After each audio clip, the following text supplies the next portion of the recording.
yi tractation yi négociation yi waxtaan yi mi ngi noonu daal defe naa je sais pas si j'ai le droit même d'expliquer ci lan la nekk moom Gakou instant bi nii mais li amuñ dara lu ñuy nëbboo nee naa ko ki nga xam ne moom mooy liggéey ak moom jege ko lool dafa nekk ak ay nit donc nee naa ko fii ba 19h heure de Paris di 18h heure du Sénégal moom Malick Gakou ndeysaan di suñu xarit nag hormis lépp luy jëm ci mbirum politique suñu waay la ñun bañ koy xam ba mu nekkee woon ministère des sports ak ndem si yàlla si ancien ministre boobu décédé moom lañ ko xamee woon vraiment mu nekk kuy encourager jeunes yi mu nekk daal vraiment nit bu am colère également hormis vraiment la politique voilà donc ñun man personnellement su fekkee ne damay sumb dara dina ma recevoir ba pare booster ma yokk ma courage vraiment nit la daal nit la macha allah donc dañ nekk nag ci ay waxtaan ay négociations et tout ci lépp jëm ci mbirum Sénégal je sais pas si j'ai le droit même de le dire donc je ne vais pas le dire mais fii ba daal 18h fii ba 18h heure Sénégal 19h heure Europe moom Malick Gakou saa yu duggee rek ñu jël ko incha allah ndax ci suba la ñu waxtaan ba mën a ko 16h heure Sénégal la ñu tàmbali live bi donc waxtaan bi nii lay tëddee tey jii ni ma leen ko bindalee ci post bi gars yi da ngeen di kii nag da ngeen di partager live bi ku dugg rek ana Fifita Diallo ku dugg rek da ngay partager ku dugg nga partager pour que mbir mi mu yaatu ñoom Viviane Safi leen ziar lu bare bari Arona Niang di leen ziar lu bare bari Fifita ana nga Fifita voilà Fifita ngi ci biir donc Fifita et tout donc mun ngeen ko partager au maximum voilà donc tey nu waxtaan bi ni ñu koy defee tey moom mooy dina def ay quelques introductions dinaa def introduction ci li fi jot a xew mooy génnub àdduna Sidi Lamine Niass PDG groupe Walfadjri mu choqué ñu bari vraiment mu choqué ñu bari muy mën a keneen ak keneen parce que ça a été vraiment très brutal surtout nag man ni ma ko yëgee ci réseaux sociaux yi et j'y croyais même pas dama choqué vraiment donc voilà mais mbirum yàlla la dinañ ci ñëw rapidement dinañ ñëw également ci li nga xam ne mooy li ma posté woon mooy Karim Wade au Maroc dinañ ci ñëw également parce que am na lu ñu ci mën a jàngat ndax du may faral di def sa ay post ci Karim Wade et tout ça donc su fekkee ne def naa ko parce que dafa am lu ko waral dinaa ci ñëw ci wàllu interview yi nag dinañu waxtaan ak Malick Gakou njiitu grand parti balaa live bi di jeex Yankoba Diattara également dafa nekk nii côté Diamniadio la wax ci benn cérémonie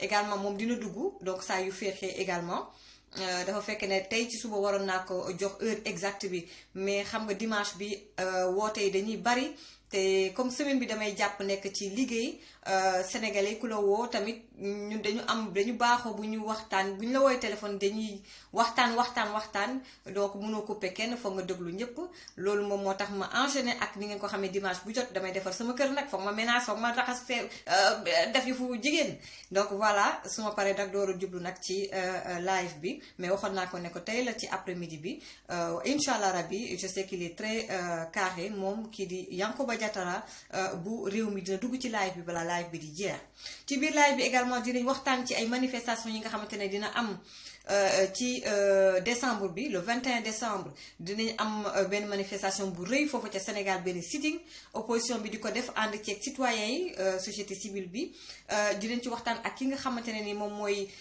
bokk ci Petro-Tim Monde muy Cheikh Sadibou Kébé dinañ ci waxtaan ak moom le 29 décembre 1 million marche bi ngeen di dégg également dinañu ki nga xam ne moom mooy Mohamed Fadel Dieng ñu waxtaan yàgg na dugg ci suñuy live ñu waxtaan ci lu rëy loolu ñuy waajal nga xam ne ñu ngi ko war a amal le 29 décembre incha allah foofu ca Sénégal marche bu rëy ngir ci élection yi ak irrégularité yi ñu toog peuple Sénégal jóg nag wane ne ànduñu ci irrégularité yi ndax enjeu yi moom moo tax donc mënuñu ñoom ànd ci li ni mel donc di nuyu également Jo Labadia Diaw on vous salue Pasteur Suède defe naa Pasteur Suède gisoon naa leen ca Paris également leen di ziar aussi lu baree bari donc bu ko defee nag gars yi di ngeen mën a aussi dugg yéen Sénégal sénégalais yi ngeen mën a waxtaan wàllu Havre je pense su ma juumulee war nañ ma woo Pastef le Havre tey dañ fa amal ndaje bu am solo donc incha allah ñoom également bu ñu wootee ñu jël leen donc lii moom mooy waxtaan bi dañ koy tàmbali ak it ki nga xamante ne nii moom mooy Mout Bane di journaliste nga xam ne moo nekk ci journal boobu ñuy woowee Dakar Times du ma def lu woo ko pour mu joxe analyse am ci nga xamante ne ni moom mooy élection yii di ñëw mbirum parrainage bi dépôt également liste yi jëmoon ci parrainage yi foofu ca conseil constitutionnel bëri woon coow lool également loolu sax ma yokkoon tax ma bëggoon am ki nga xam ne moom mooy Malick Gakou waaye balaa may tàmbali ni ma leen ko waxee sànq ci njëlbeen nga introduction bi moom mooy Sidi Lamine Niass génn na àdduna ñu di ko jaale sa famille di ko jaale waa Sénégal personnellement nag woote naa ñoom famille bi li ñu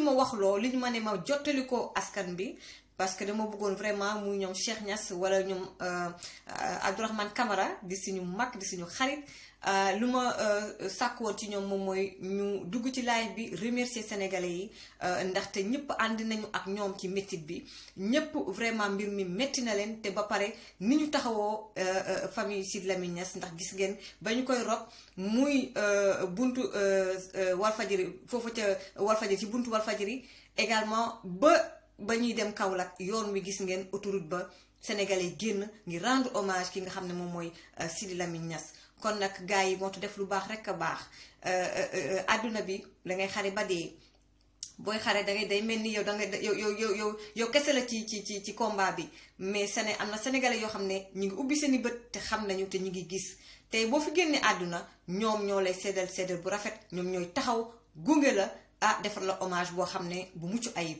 kon nag sénégalais rendre nañ ko hommage kon dafay jaadu kon famille Sidi Lamine Niass muy doom yi di également soxnaam yi di ñoom Abdourahmane Camara di nga xamante ne ay compagnons ay xaritam lañu de plus de 30 ans ñooñu kon war nañoo toog addu remercier peuple sénégalais bi kon ñoom famille bi li ñu ma wax loo moom mooy ñoom li nga xam ne mooy polémique bi am yépp fu mu nekk nii président Macky Sall joxe na 20 millions famille bi nangu jël nañ ko et cetera ñoom nee nañ taluñu ay wax taluñu polémique ñoom bugguñu wax bugguñu polémique dañu nekk ci dëj ils sont en plein deuil di jooy ki nga xam ne moom mooy Sidi Lamine Niass di seen papa di seen jëkkër ñoom taluñu ay wax ils sont en deuil nañ leen bàyyi ñu def seen deuil tranquillement et dans la dignité bugguñu polémique ñi ngi remercier nag askanu Sénégal yépp di leen jaale aussi Sidi Lamine Niass également ñu ngi leen di comme noonu ko waxee léegi ñu ngi leen di remercier ci ni ngeen taxawoo ki nga xamante ne ni moom mooy Sidi Lamine Niass li ci kanam nag rawuli bët kon nañ leen bàyyi la famille qu'ils fassent leur deuil famille bi ils veulent faire leur deuil tranquillement avec dignité kon ñun aussi tamit nañu respecter loolu ñoom dugguñu ci ay polémique jamono ji taluñu ay wax kon loolu lañ ma wax loo kon loolu laa leen di jottali yéen askanu Sénégal waaye xam leen ne famille Sidi Lamine Niass muy doom yi muy soxna yi kontaan nañu ci yéen te ñu ngi leen di jaale ki nga xamante ne moom mooy Sidi Lamine Niass mais ñu ngi leen di remerciement bu amul man nag personnellement maa ngi nuyu Abdourahmane Camara bi nga xamante ne ci kanamam lañu màggee Abdourahmane Camara di nga xamante ne ñun moom lañ doon jëwee ni moom mooy le cerveau de Sidi Lamine Niass wala le bras droit de Sidi Lamine Niass lépp loo bëgg ci Sidi foog nga boo jaar ci Abdourahmane Camara dafay daal di yegg ñoom ñaar vraiment macha allah mu nekk nit ku discret ndax jege woon na Sidi Lamine Niass jege goo xamante ne tey bu ko neexoon muy ci rajo ba ak ci télé ba moom rek la ñuy gis waaye déedéet c'est un homme effacé nekk ca Walf Quotidien mais surtout di jàppale Sidi Lamine Niass tey ku am problème sax ak Sidi Lamine Niass moom mooy dox ci diggante wala ci moom ngay jaar kon nag ñi ngi nuyu Abdourahmane Camara personnellement dama koy remercier ndaxte fi ma jaar metti na ci milieu média mais jamono bi ak peut-être 20 ans yi ma def ci biir média am na tey ci biir presse bi ñu bëri ñoo xam ne peut-être nawloowuma leen et tout lu ne gis naa ko ci mais moom bokk na ci les rares personnes yi nga xamante ne nii tey j'ai une confiance aveugle en tant que professionnel de l'information mun naa ne nit ku intègre la nit ku honnête la et c'est un vrai journaliste macha allah kon nag di leen di remercier encore une fois sama gars yi lu jëm ci mbirum Karim Wade balaa may jël Mout Bane dama def annonce bi bu ngeen seetloo ni ma leen ko waxee du may faral def ay post sax ci mbirum Karim Wade kon su ma ko defee dafa fekk ne am na luñ ma jox loo xam ne war naa ko bokk ak askan wi ce que j'ai compris gars yi ku nekk di démentir kii di wax fii kii di tëb di dal kii di naan lii kii di naan lële j'ai compris que Karim Wade et je pense que c'est pour se protéger et quelque part il a bien raison parce que mbir mi dafa lëj jamono ji moom mooy Karim Wade dafa am ñi muy waxal dafa am moment boo xam ne ñii lay waxal wala am information yoo xam ne nit ñii la koy partagel am beneen information boo xam ne diw ak diw la koy partagel mun na nag di toog nag chaque instant di woo diw parce que moment boobu li mu soxla li mu bëgg ngeen nit ñi jot ci wala ci liggéey bi nga xam ne mu ngi nekk di ko liggéey wala li mu nekk di lijjanti diw moo ko ci doy wala diw la ko war a mën a waxal moom lay continuer di converser di jokkool bu fekkee ne keneen la soxla mu am xam lii ci moom mu dem ci beneen cadre PDS mu wax ko lii j'ai compris ça j'ai compris que ci biir PDS am na ñu bëri sa ñoo xamante ne nii c'est des cadres du PDS ku wax Karim ne tudd leen mais gëj nañoo déggante Karim je l'ai compris personnellement donc ci biir li jot a xew si laa xam loolu et c'est très très très intelligent de la part de Karim Wade de faire le discernement il y a tant de personnes ci biir parti bi ñii ay ténor lañ ñii ay cadre lañ ci parti bi lii laa soxla waxtaan ak diw je donne un exemple ak Mati information bi Mati laa koy partagel lii ma bëgg ñu véhiculer ko comme message lii laa koy Mati laa koy partagel tey Fifita xam naa ne lii mooy forum te lii laa bëgg waxtaan ak moom te lii laay waxtaan ak moom te sa laa yem koo koy Karim Wade macha allah donc foofu laa yem du ma def lu dul daal di nag jokkoo ak it ki nga xamante ne ni moom mooy Mout Bane ñu def donc benn analyse ci li nga xamante ne ni moom mooy élection yi ñu jëm enjeu yi tractation yi ñu wax ci opposition bi également allo. allo. waaw Mout Bane maa ngi lay ziar. merci maa ngi lay ziar. di la nuyu lu bare bare bàyyi la nga nuyoog mbokku internet yi. waaw Mati maa ngi lay nuyu yow d'abord di la féliciter di la encourager également. merci. maa ngi nuyu itam ñëpp ñoo nga xamante ne ñu ngi suivre sa live bi. tey jii ci dimanche bi. merci beaucoup.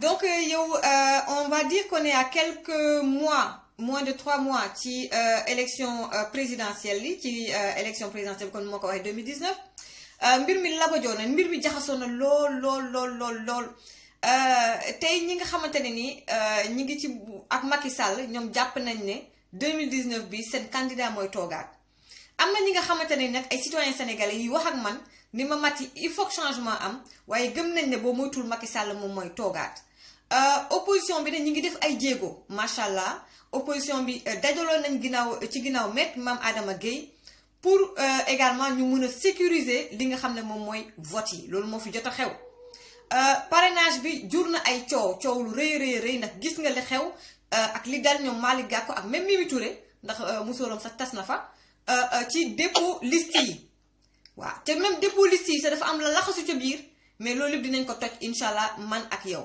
xam nañ ne également am na ay activistes am na ay mouvements yi nga xamante ne ñi ngi mbébét ay manifestations comme le 21 décembre am na benn sitting bu war a am Sénégal am na également waaw million marche ñi ngi war a préparer également le 29 benn marche bu mag a mag foofu ca Sénégal ma bàyyi la nga mun a ñëw tuuti analyser tous ces faits. waaw maa ngi lay di nuyu Mati. di encore de renouveler sama remerciement. bon li nga tu as ratissé large da nga tudd ay points yu bëri. mais tey daal man su may def toujours analyse situation politique bi. toujours damay déparé ci dernière élection législative yi mooy nekk sama référence. li tax ma koy jël référence. parce que mooy élection bi mujjee am. donc bu ñu xool les forces et les faiblesses aussi bien ci yu candidats yi wala yu système électoral bi mu ñu jël exemple élection yi mujj te élection yi mujj dafa am lu mu wane dafa wane ni Macky am na fit day utiliser les moyens de l'État et les forces de l'État pour imposer sa volonté élection yi mujj yi tamit wane na ne opposition bi ànduñu wane ñoo ne opposition bi ñoom ñëpp seen bopp moo leen intéressé réew mi intéressé wu leen. D'accord. L'opposition n'est pas unie. li tax ma wax ko. waaw. mooy man dama nekkoon membre Manko Wattu Sénégal membre fondateur laaj. bi ñuy toog di ko nas maa ngi toog ma yor sama mouvement ba ñuy wax jubbanti Sénégal. bi ñu demee ba élection législative yi jot. damaa dem seet Idrissa Seck seet Malick Gakou wax ak Karim Wade téléphone. wax seet Omar Sarr seeti Mamadou Diop Decroix. seeti Mamadou Diallo Tekki seeti Pape Diop ñoom ñëpp ma waxtaan ak ñoom ma ne leen. nañ leen def benn liste unique. bu jiite baax na. Macky Sall opposition bi gagné élection législative yi rek l'opposition va prendre en main le pouvoir. ñu jéem a dem élection législative élection 2019 gagné ko. c'était le schéma amuloon wii loolu moo nekkoon la stratégie. ñoom ñëpp ñu d'accord dem ba investissement jot ñu tasaaroo. kuy jiite liste kan mooy jiite kuy jiite même Mati yow sax mënoon nga jiite liste bi gars yi gagné Macky Sall. ndax sénégalais voté nañu opposition bi la preuve mooy tey jii li opposition bi am ci voix moo ëpp foofu li Macky Sall am ci voix. mais dañoo tasaaroo parce que Mati man ak yow bu ñuy xëccoo ak Macky Sall am 100. nga am 50 ma am 75 Macky am 100 suñu boolee sama 75 ak sa 50 ñooy ëppale Macky Sall. mais boo demee sama 75 ak say 50 mënuñu Macky Sall am 100 moom moo ñu jiitu. opposition bi loolu moo def ku nekk la nga am bu ñu ko booloon def liste unique tey jii parrainage bi du am la ñu waxante dëgg. bu ñu defoon liste unique tey jii. kon tey jii Khalifa Sall procès bi du am ndax Khalifa Sall assemblée nationale lañ jaar pour dindi immunité parlementaire am. suñu tey jii Karim Wade ji bisi na. mais opposition dañuy def seen affaire xale. ba Macky gagné. mu di engagé waat population bi encore ci yeneen xeex encore. xeex bu njëkk bi perte nañ ko mooy élection législative lan lañ bëggoon ku nekk am ñeent député benn député ay plus fort reste dem assemblée nationale def seen ay show élection présidentielle bu ñëwaatee ñu bëgg invité waat population bi ci combat yi. il faut que les hommes politiques tamit ñuy xam ne nit ñi dañuy sonn. l'opposition moi je parle à l'opposition je m'adresse aux opposants. bu àndee nañuy jël intérêt réew mi ñu teg ko seen kanam. tey jii parrainage bi ëpp député yi ñoo ko voté ànduñu moo tax parrainage bi jàll léegi parrainage bi am na. léegi actuellement ñu ngay buuxante ñoom pour teg seen ay parrainage. ils sont en train de commettre les mêmes erreurs yi ñu demoon élection législative les mêmes erreurs la ñuy commettre et les mêmes erreurs moo ñëw provoquer les mêmes résultats. élection législative Abdoulaye Daouda Diallo waru ko woon a organiser. APR dañoo def réunion comité secrétariat national palais. Macky Sall ne leen li ma def su ma ko defuloon ko heure bi affaire yi dina gën a ñaaw. boobu mi ngi doon wax situation bi Dakar ak situation bi à Touba lan la def lu mu def lu tax situation bi waroon a gën a ñaaw mooy le sabotage des élections à Touba. C'est ça. et les ordres de mission yi ñu joxe Dakar. ba tax ñu reyee Pape Khalifa Sall 2000 voix xaw ma 1500 voix. et loolu Abdoulaye Daouda Diallo la pourquoi il laisse Abdoulaye Daouda Diallo organiser les élections aujourd'hui Aly Ngouille Ndiaye est là on n'en parle plus Aly Ngouille Ndiaye ne doit pas organiser les élections. mais loolu waral le 21 décembre bi sax loolu nit ñi waruñu ko négocier ah. loolu waral sax gars yi war a sitting le 21 décembre ndax bëgguñu Aly Ngouille Ndiaye organiser élection yi. non xam nga Mati. élection am 21 décembre marche bi. day ñëw mel comme yeneen yi passé am nañ nga Mati un état. boo ñëwee nga déposé nga ne damay dem bëgg a def marche. autorisation ñu autorisé la. le préfet te dit. fii ngay jaar ak fii. yaa ngi démarré. à 15 heures, tu arrêtes à 18 heures, 3 heures de temps. Tu penses qu'en 3 heures de temps, l'opposition, même pour nous mobiliser 1 milliard de personnes, il démarre à 15 heures, il arrête à 18 heures, pour n'est que dem, après, c'est pas la stratégie. Macky, c'est quelqu'un bon, mom jombul def dara. Nek tout ko xamanteni da ngay ñew mobiliser mom li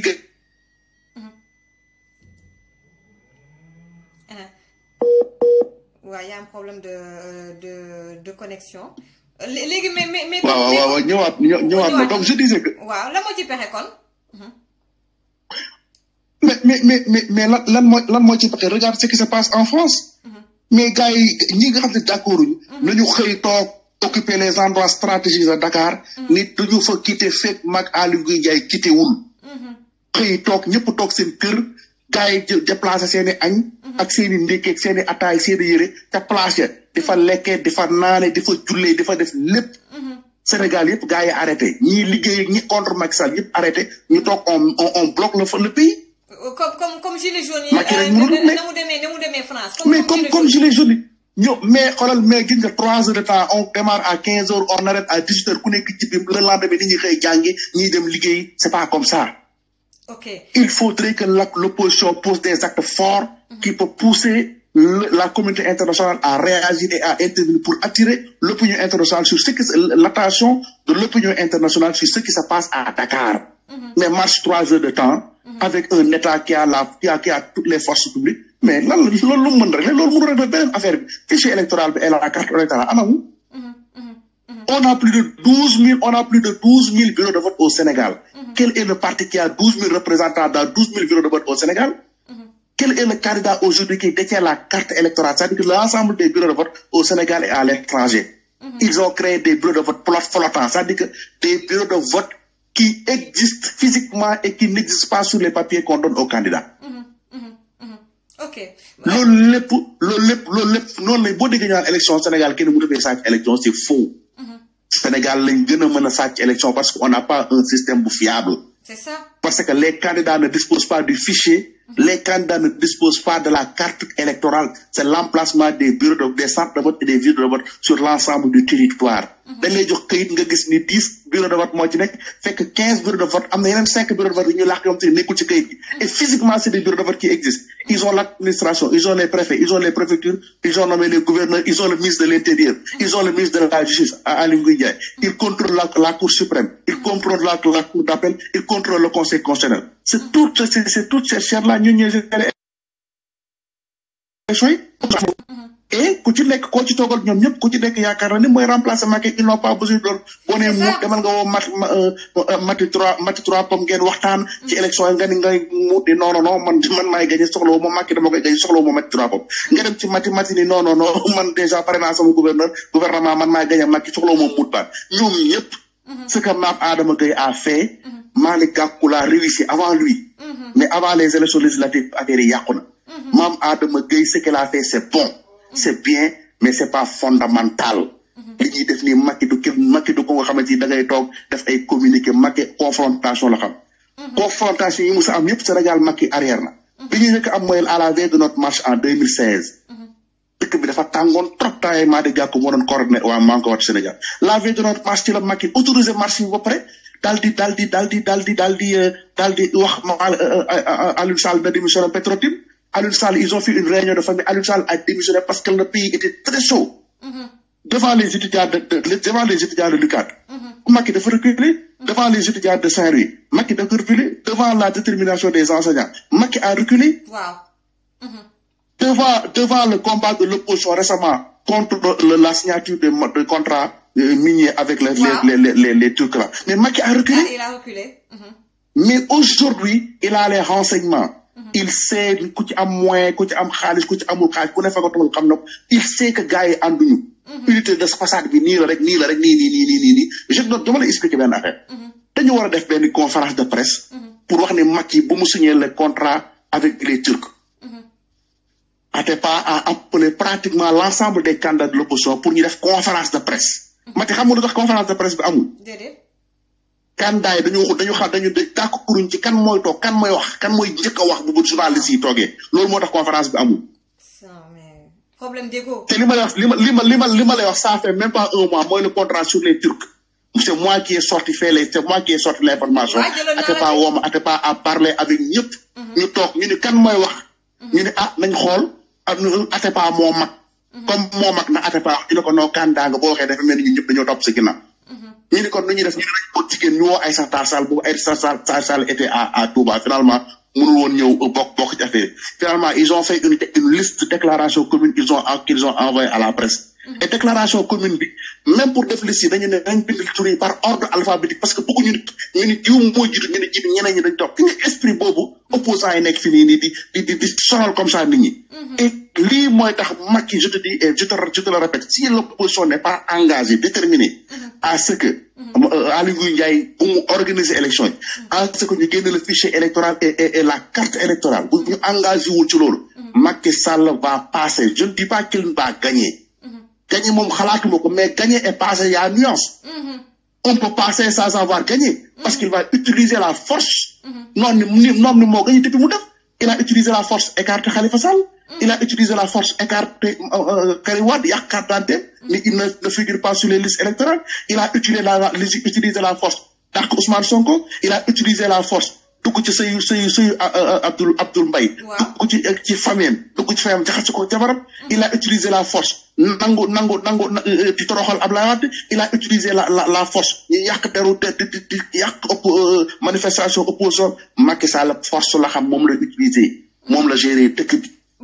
il va continuer à utiliser la force pour se maintenir au pouvoir je ne dis pas pour gagner mais pour se maintenir au pouvoir et l'élection bi mu def nii le fait que mu yokk 2 ans ni woon 5 ans lay def mu yokk ci 2 ans mooy wane ni moom bëggul élection Macky bëggul dem élection li muy def ni c'est juste une formalité cérémoniale qu'il va organiser le 24 le 25 sa presse toute la presse qui le soutient va donner une victoire médiatique à Macky oui Macky premier dans les tendances Macky devance les opposants Macky passe au premier yooyu titre ngay dégg Macky le pacte renouvelé entre le peuple et Macky Sall titre yooyu ngay dégg dès le lundi 25 février ñu teg ci jeudi vendredi il déclare sa victoire opposition bi toog kan moo jël deuxième ñoom opposants ñuy xëccoo ci ku jël deuxième war na dem deuxième tour warul dem deuxième tour il se proclame candidat réélu au premier tour génne policiers yi ci mbedd yi les marabouts qui sont ses complices def ay communiqué félicité ko les candidats qu'il a créé et qu'il a financé def des conférences de presse pour le féliciter ni Sénégal jàmm moo fi xëj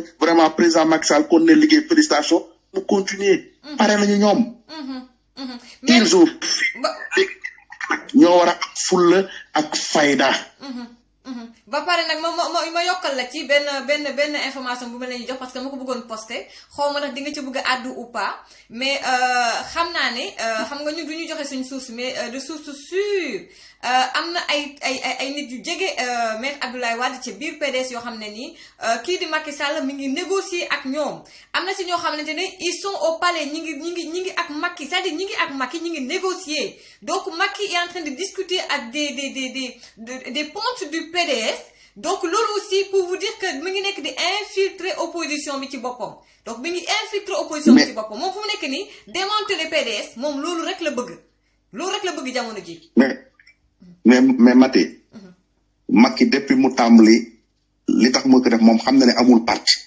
APR du parti pour mu mën a am doole taxaw ñi fi ne yor parti il faut mu jéem a démanteler ces partis là il a démantelé le parti socialiste en créant un problème entre Khalifa et Tanor il a démantelé l'AFP en créant un problème entre Malick Gakou et Moustapha Niasse il a démantelé le Rewmi en créant un problème entre Omar Sarr Pape Diouf Omar Gueye et Idriss Seck il a démantelé le PDS en créant gisoo chaque état élection yu ñu jub rek benn leader du PDS génn affronter PDS c'est tout loolu yow c'est ça te am na ñoo xam ne ñi ngi biir PDS à un moment donné il a utilisé Fada. am na ñi nga xam ne ñi ngi biir PDS te Macky Sall la ñuy liggéeyal déglu leen bu baax li may wax am na ñu nekk biir PDS jage président Abdoulaye Wade te Macky Sall dañuy réer ak Macky Sall saa de temps en temps te ñoom Macky lañ nekkal biir PDS déglu leen bu baax li may wax. waaw ma bàyyi gis nga Mati. gis nga Mati. parti politique yi. PDS APR AFP PS yëpp réunis. Ils sont minoritaires boo leen comparer ak les Sénégalais qui sont là qui ont leur carte électeur et qui sont dans aucun parti politique ñooñu ñoo ëpp doole ñooñu ñoo gën a bari numériquement. donc am nag même waa PDS yëpp bu ñu ñëwoon jàppale Macky tous les partis politiques bu ñu ñëwoon dañuy jàppale Macky ñëpp nag pour pouvoir comme opposition ñi nekkul ci parti politique yi bu jàppalee Macky mooy jàll. Macky yow yaay jàll. donc le problème que ça soit du PDS je sais. il a reçu son benn xarit moom tamit PDS la nekkoon. mu recevoir ko ne ko woy woo naa diw ne ko nañ ñëw la PDS pour seen candidat parce que Karim du nekk candidat Macky Sall moo ko de. ne ko Karim du nekk candidat bu indee dossier bi conseil constitutionnel da koy rejeté. et li mu bëgg moom ak papaam ñu woote à que les élections soient boycottées donc PDS wax ko woo naa diw ne ko dañuy wut candidat. te yow comme yow ñëw nga fekk sama alhamdulilah rabbil alamin mais wax leen ñooñu wax naa la ñu wut candidat ñu doog foofu di dof Macky moo wax loolu sama waa ji sama xarit bi. baax na daal. donc moom déjà il a une longueur d'avance sur les opposants mais Mati wax ji xam nga lan la dafa am benn image bu nit ñi di génne des fois di ko xasee Moustapha Niasse mais quelque part Moustapha Niasse avait raison le 23 juin 2011 malgré son âge Moustapha Niasse dafa wàcc télé bi jël xeer à son âge loolu mooy engagement loolu mooy détermination loo ko munti xase tey jii peut-être li ñu ci xase mën nañu ko xase tey mais ba le 23 juin xeer boobu Moustapha Niasse taxawoon ñëw assemblée nationale jàkkaar la pouvoir wan leen ni moom sénégalais te lii fi am du ko nangu mu jiitu fa tey jii ñi nekk ci pouvoir bi ñi nekk ci opposition bi yëpp Moustapha Niasse moo leen mag détermination boobu Moustapha Niasse amoon bu ko Idrissa Seck Abdoul Mbaye Karim Wade ñi ko ànd ak ñëpp ñoom ñëpp ko amoon tey jàkkaarloo Macky lii muy def du ko def mais dafa yomb nga tëdd sa kër di noos bëgg nit ñi xeexal loolu mënut a nekk il faut que les leaders ces candidats là ñu wan peuple bi ñoom pare nañu pour seen bakkan des ci bu baa sénégalais fekk si leen ci mais doo tëdd sa kër di naan sayu sedd kenn gisu la nga bëgg nit ñi dem xeex sa place mënut a nekk Macky xam na ne Macky il sait que s'il perd le pouvoir le dimanche le 24 février le lundi prochain nit ñi encercle këram famille commencé am problème sin sutura génn donc élection yi bakkanam la ciy teg lim ko jaral nag pour mu forcer toogaat bu ko jaralee opposition bi kon Macky du def lu mu bëgg a def. billaay dëgg la en tout cas duñu doyal ci yow sama dernière question moom mooy le PDS ak xalifis yi ban rôle lañu war a mën a jouer ci élection yi bu fekkee ne écarté nañ leen définitivement. non xam nga Mati. Karim Wade ak Khalifa Sall kenn waru leen a écarté ci élection dañ cee war a bokk par force. même s'il faut reculer les élections à 2 ou 3 mois. Khalifa génn Karim Wade ñëw ñu nommer une personnalité neutre mu organiser élection yi Macky bokk ñëpp bokk. Karim ak Khalifa dañ cee war a bokk mais le problème xam nga lan la. opposition bi bu ñuy wax ci rajo yi les opposants là. woy Khalifa dafa war a ñëw il faut libérer Khalifa wu gëmuñu ko. ndax boo ci toogal moom ñoom xam nañu bu Karim ñëwee parce que sondage yi luñ génne. que Macky Sall premier Karim Wade 2 Khalifa Sall 3. léegi Macky Sall ak Khalifa Sall Macky Sall Karim Wade ak Khalifa bu ñu bokkulee mais yeneen candidats yu nekk opposition ñoom te ñu ngi fi en liberté ñoo ñëw positionné wu. donc seen intérêt du Karim Wade ñëw seen intérêt du Khalifa Sall génn. je parle des opposants voilà ils ne veulent pas que Karim rentre. ils ne veulent pas que Khalifa soit candidat. moo tax duñ ko dugal seeni schéma duñ ko dugal dañ koy wax nii rek ci rajo yi mais il suffit de se battre pour loolu am duñ ko def parce que arrangé wu leen. et Macky il sait ça aussi. il sait ça donc yaa tey jii seetal li ma la wax Mati ni élection Afrique bu élection bi amee dans un climat apaisé jàmm am nit ñi jóg voté ci jàmm ñi di ci jàmm parti au pouvoir lay arrangé mais bu amee des tensions avant le scrutin opposition wala la arrangé ça c'est vrai l'opposition a les éléments qu'il faut pour créer un rapport de force et imposer ça à Macky mooy na Aly Ngouille Ndiaye dem na carte électorale ak fichier bi génn na Karim Wade ñëw bokk na Khalifa Sall génn bokk ci élection mais loolu arrangé wu leen ñoom. moo tax duñ ci wax dañ naan noo Macky daanu rek mango bi ñor na ba pare gësamul wadd nañ dem élection Macky daanu ñu remplace mais attention ce sera pas aussi facile qu'il le pense. parce que tey jii Mati il faut prendre un expert. quelqu'un qui fait les sondages tu les appelles nga invité ko ngeen def. département par département analysé selon les derniers résultats des élections. Actuellement, quel est le candidat de l'opposition qui est prêt, qui peut gagner un département? Il faut éclater, créer un pôle. Benn pôle autour de Idriss Seck, benn pôle autour de Ousmane Sonko, benn pôle autour de Karim Wade, benn pôle autour de Khalifa. Voilà autour de Bougane. mais ñu nekk au moins 4 pôles de l'opposition wala 5 pôles de l'opposition ñeneen ñi renforcer leen nga xam ni duñu am problème pour avoir des représentants dans les 12 000 bureaux de vote. Macky fera face à 5 leaders de 5 pôles yu dëgër contre moom. voilà. bu boobaa affaire yi dana yomb danañ am visibilité. affaire yi leer xeex bi leer ñu ne nag léegi la première chose mooy Karim Wade ñëw Khalifa Sall ñëw Karim Wade du jëmmi Karim Wade bi moo intéressé nit ñi. du jëmmi Khalifa Sall bi moo intéressé nit ñi. Mati dinañ ko waxaat ñoom Macky Sall bis bu amee 2e mandat. premier mois ba ñii nekk opposant ay nii dinaa ñoom te da leen a génneel seen dossier yóbbuwaat leen CREI. baax na daal pour arrêter leen pour préparer 2024 am. exactement. et je te dis donc Mati opposant yi yaakaar ne Macky même bu gars yi compté élection yi 1000 fois. mu perte élection yi 1000 fois il va forcer pour toogaat ñen ñoo ko mën a tere le ministre la police est dirigée par un de ses amis. il a mis le SEM gars fait gramme là. Tous les 5 membres du conseil constitutionnel ay gramme lañ. Le ministre de l'Intérieur militant la. Le ministre de la Justice nga xam ne militant la. La Cour suprême dafa nekk Badio Camara il devait aller à retraite mu yokkal ko. ba pare moo bañ a def déclaration de patrimoine bañ dàq na fi Ngom Keïta xaritam la. ki nekk cour d'appel kan la Kandji kii Demba Kandji moo génne ma Khalifa Sall ci course bi. mais loolu mooy le système électoral la Sénat Doudou Ndir depuis 6 ans retraité daf ko fi maintenir. c'est ça le système électoral ñoo ñooy organiser élection yi. ñii ñooy gérer sécurité ñii ñoo gérer côté logistique bi ñii ñoo gérer côté juridique bi. mais problème recours boo dugal Demba Kandji xotti ko. c'est lui qui gère les recours à la cour d'appel léegi lan la ñuy gérer élection yi nu muy demee noonu. billahi. il pense que avec ce système là il peut battre Macky avec ce système là. te xeexuñu ak moom.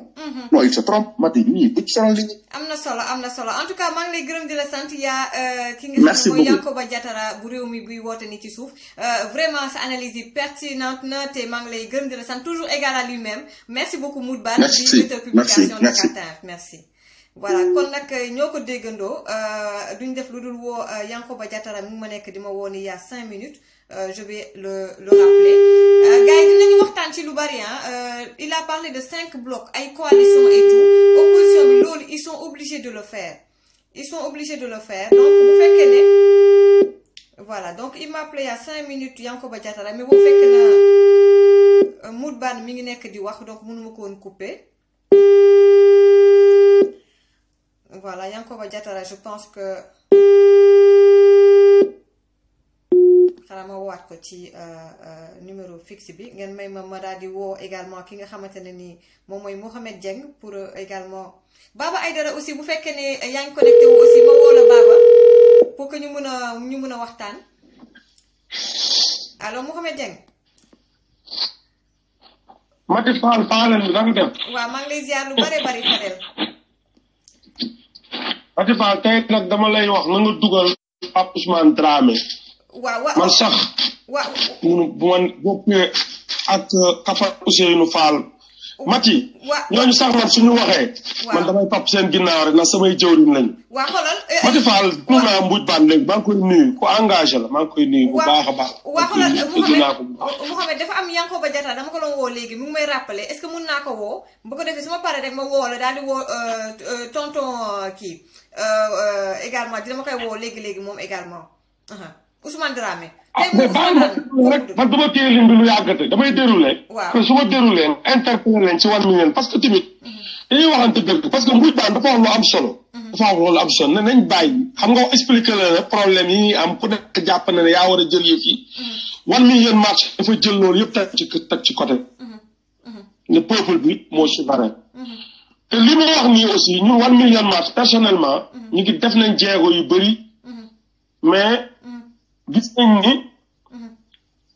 am na engagement bu xaw a des ci ñenn politique homme politique yi am na ci ñoo xam ni analyse yi ma def peut-être xaalis bi ñu jot a dépensé xam nga dajale xaalis ci politique yombul peut-être bu ñu dépensé ba benn instant ñu ñëw génn delluloo mag sax ginnaaw ñu war a dawaat dajale xaalis mais loolu yëpp amul solo nañuy bàyyi xel xale yi juddu tàntek nañu bàyyi xel xale yi naanee ndoxu teen nañu bàyyi xel ñu nekk ci frontière Guinée bi Guinée kii bi man li may lancé un appel marche bi Sénégal le 29 décembre mooy jour 1 million marche fi may wax ak yow Mati Sénégal yëpp ñu ngi jug pour préparer 1 million marche Men for Sénégal projet la kon nag ñoom seen bopp ñoom maître Adama Gueye dafa invité 1 million marche ci pause bi mooy plateforme ñun dañ ci dugal mais dañu accepté daal ci man je devais être à Dakar pour si mais dama délégué signature bi beneen nit mu def mais li ma bëgg a wax mooy maître Mame Adama Gueye si bopp maa ngi koy lancer un appel di ko lancer front bi di lancer un appel à maître Abdoulaye Wade di lancer un appel ak Ousmane Sonko capitaine Dièye ñëpp ñu préparer jour 29 bi parce que mënuñu dem élection ci condition yoo xam ne Cheikh Bamba Dièye a été écarté de façon intentionnelle discrimination la baaxul ci dëkk day taal dëkk fu mu toll nii ñu bëgg Cheikh Bamba Dièye yëpp am na leen naqari capitaine Mamadou Dieng a obtenu 44 000 voix signatures. ci parrainage bi. discrimination. yooyu lañu war a bàyyi nañu éliminer parrainage bi ñun dañ ne 1 million marche. nañu éliminer parrainage bi. nañu libérer tous les détenus politiques. Assane Diouf dañ ko bàyyi sans délai. nañu bàyyi Khalifa Sall sans délai. nañu bàyyi le gosse bi ñu téye ci affaire Charles bi sans délai sinon ñun bu ñu génnee. bu ko defulee du ñu duggaat ci kër yi. Assane Diouf da ko libéré sans délai deful lu mu def c'est trop dafa ëpp dañ bàyyi jàmbur mu dem. kidnapping la. Khalifa Sall kidnapping la. Karim Wade nañ ko bàyyi mu ñibbisi sénégalais la. nañ ko bàyyi mu. léegi condition yooyu yëpp dañ daan teg dañu war a wax Auchan day génn. Auchan day génn étudiants yi dafa am traitement bu war ci ñoom nañ ko xool dinañ ko bind dinañ ko publier ci conférence presse bi ñu war a def ci semaine bi ak leader politique yëpp. sinon bu ñu génnee le jour du 29 à 9h du matin. on ne rentre pas avec autorisation ou sans autorisation duñu duggaat ci kër yi. ak delluwul gannaaw parrainage bi day deñ élection bi ñëpp ay bokk moomul dëkk bi. ñoomul dëkk bi. daaw pour faire face da ngeen ay calcul politique yi. bàyyi ñëw ci réunion politique yi di dem pare di fa reeree. wala Mermoz bàyyi leen yooyu baaxul yi ñu waaye nekkee ci dëkk bi xam ne ndax Dakar rëy. ok Mati li nga wax nga xam ne am nga ci lu bëri. peut-être donc day commencé di wax nag jot na sauver Sénégal. bul mel. faaleel pire nga di ko Pape Ousmane Dramé waxee meloon ni général Moussa Fall mi nga xam ni faale nam bii da ko abba. yaa ngi dégg. donc dama lay. mooy 1 million ma jàpp nañ tat le 29. am na front bu war a génn le 21 ñu ngi leen di ñaan ñu joindre loolu yëpp boole ko mu doon benn. maa ngi defaat un woo appel sama rakk yëpp. Galsen dafa jot. sa jëwriñ laa ci yoonu murit sa jëwriñ laa ci xeex bi. na nga rejoindre xeex bi ak waa dafa jot. ñëpp lañ woo. Cheikh Saad bu Kébé. waaw Patrotim. ñëpp ñëw. parce que 2014 bi ñu xeex ñun ñëpp la woon bu ñu nangu ñu ñuy tas. c'est un pays divisé na plage jamais dëgg. damay tudd seen tur yi nommément pour Sénégal yëpp xam ni. boo leen fi taxawee naan doo leen rejoindre xeex bi. dinañ nañ la Fadel tudd nañ ci live bi na ngeen ñëw looloo gën a gaaw mais ñëpp ñëw ñu taxaw. comme un seul peuple. la jeunesse sénégalaise jug étudiants UGB yi jug université Cheikh Anta Diop nañ jug Bambey nañ jug ça sera une manifestation nationale. na ñëpp jug taxaw 1 million marche kenn moomu ko. tant que je serai en vie. 1 million marche sera un patrimoine sénégalais. que ça soit clair. duñ approprié kenn moomu ko c'est un projet.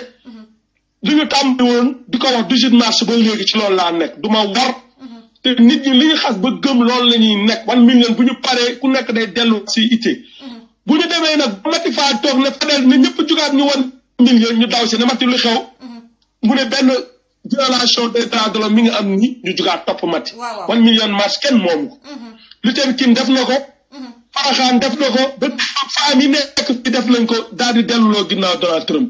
Donald Trump bi mu ñëwee samedi bi ci topp bi mu waatee. y avait 1 million de femmes à Washington sur Donald Trump dëkk commencé di dellu gannaaw.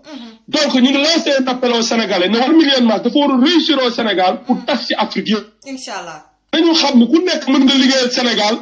te du yàq dara Assane Diouf. mi ngi ci kaso bi toog. digne bi mu ko fekkee foofu il a été digne. ki ma gis dafa digne te serein. metti na parce que boo commencé ci tëdd kaso. plus de 6 mois rek da ngay commencé di dund metti waayu kaso. donc li may lancer un appel à tous ces partisans. Assane Diouf ku ma fekkoon ak moom. ñuy wër garab. Assane Diouf Mati ku ma fekkoon ak moom ñuy wër garab. fekkee dañuy tàmbali. munoo xam ku ñu ko tàmbali tuur bi. kon nag su ma waxee ne lancer na un appel. à tous ces partisans ñu bàyyi lépp ñu taxaw comme un seul peuple demander sa libération sans condition pare dugg ci kaso bi pare dee caporal Ousseynou Fall dana dugg yeggal yi ci des ak Pape Ousmane Dramé ma bàyyi la nga jël yan ko ba jàppale maa ngi koy nag na ñoom ñëpp wax Idrissa Seck ñu dugg ñu libéré taxaw ba nga xam ni parrainage bi ça sera annulé li mu wax ni boo amee 70 ans sax na ko dindi Abdoulaye Wade sax bu bëggee bokkaat dañ ko bàyyiwaat parce que amoo droit di xañ kenn dara te waxuñu ne dara sax bokkaat mais waroo taxaw ne ku am 70 ans mooy bokk ci élection ku am 60 ans du bokk ku am 50 ans wala ku kuy puudaroo nii lay defee kuy woddoon yooyu baaxul day taal dëkk bu takk looloo ko tax Côte d'Ivoire bi ñu gën a jege looloo ko taal ak baax. d'accord Mati maa ngi lay gërëm di la sant du ma la jéem a invité yi bëri na. mais nag ma jëlal caporal mu yow yeggali ak Pape Ousmane Dramé doyen la nañ koy déglu. Pape Ousmane Dramé nañ koy déglu. te ñëpp topp ci gannaawam parce que doyen la ci xeex bi te xam na ci lu bëri. moom ak Sékou Touré la wu tey. donc maa ngi sant yàlla. di gërëm ñëpp xam naa fa ñuy gars yi nee nañ ma noppalu mais mënumaa noppalu parce que xale yi ñu ngi dee xale yi am nañ ci benn volontaire Mati danaa la yónnee photo yi diñ ko invité ci live loxo yëpp a dagg mu nga ca frontière Maroc bi dafa jékki-jékki rek yolleeku jógee Mbuur dem loxo yi yëpp a yàqu dafa doon jéem a jéggi dana la ko jox ñëw pour expliquer situation boobu Mati du ma noppi sama baat bi bu yeboon na xotteeku du ma noppi Macky Sall maa ngi ñëw Sénégal du ñëwoon naa fa dafay émission ngeen bañ sama émission yi dem ci YouTube loolu taxawul 1 million tax dëkk bi Mati sama émission yëpp dugaluñ ko ci YouTube dañ ko bloqué dëgg la mais yàlla baax na voilà na ñëpp jug taxaw xam ni 1 million mars bi libéré dëkk bi na ñëpp jug taxaw merci Mati maa ngi déggulu nag ci kàddu yi di ñi seetaan ñëpp di leen baalu ak metti na mais di des bëreetul le 29 na ñëpp génn na ñëpp woo seen mbokk yi ñu génn ñu nekk ci diaspora bi mobilisez vous ñu def caravane wàcc Sénégal ànd ak waa Sénégal pour dire non à Macky Sall trop c'est trop merci beaucoup Mati bye bye ok Hamo Diatara donc il a appelé maa ngi jégalu sax maa ngi coupé te mi ngi waroon